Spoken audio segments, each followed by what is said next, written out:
Bonjour, je m'appelle Zachary Maurice. Voici mon présentation oratoire du bande dessinée. J'ai choisi ce livre pour 3 raisons. 1. Parce que la couverture est exceptionnellement belle. On le voit ici. Moi, j'aime ce style d'art. C'est très beau. 2. Ce livre, il est très gros. Il sort très belle dans le main. C'est amusant à lire, évidemment. Juste à cause de son largeur, je suppose. Et 3, parce que vraiment, il avait l'air intéressant.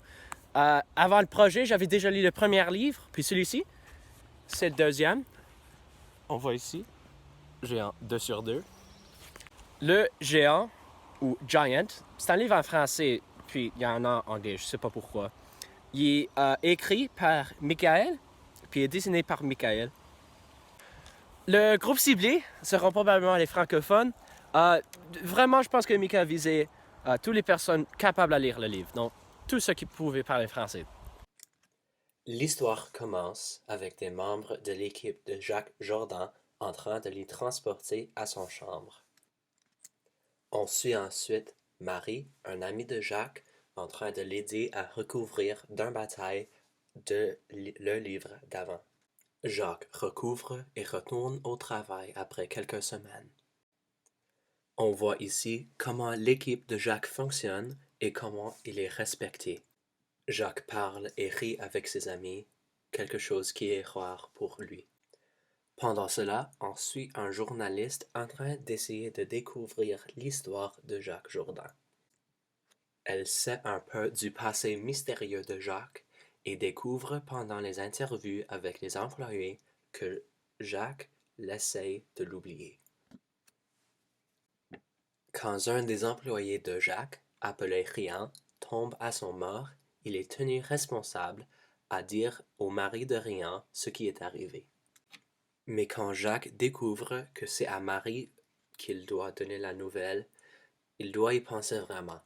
Jacques le dit à Marie, elle fuit et promet de ne jamais le revoir. Jacques doit réconcilier son passé au même temps que Marie, et les deux peuvent finalement le faire avec l'aide de l'autre. Le personnage principal s'appelle Jacques Jourdan. Il y a un géant, un monstre gigantesque, qui travaille les gratte-ciels dans New York. Pendant cette lecture du livre, j'ai appris quelque chose. J'ai appris comment les effets de pauvreté affectent les personnages.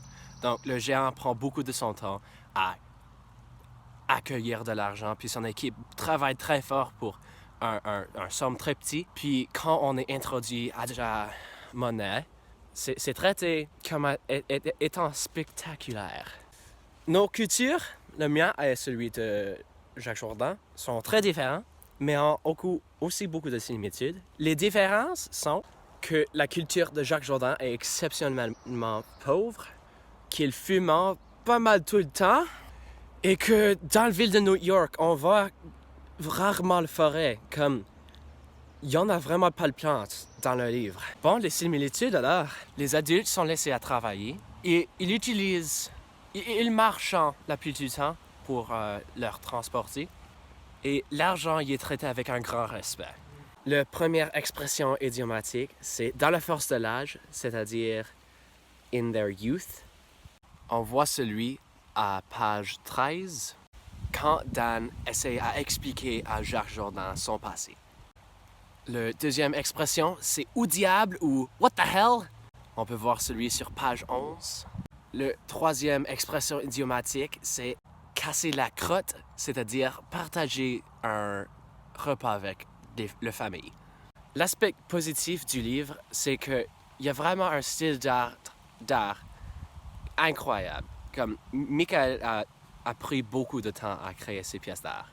Un aspect négatif, par contre, c'est quand l'employé de Jacques Jourdan, Rian, quand il meurt, on n'a jamais vu la caractère à ce point. J'ai lu le premier et deuxième livre, puis c'est le seul temps qui est dans les panneaux. Et on n'a pas de connexion émotionnelle avec Rian. Donc quand il meurt, ça vaut rien.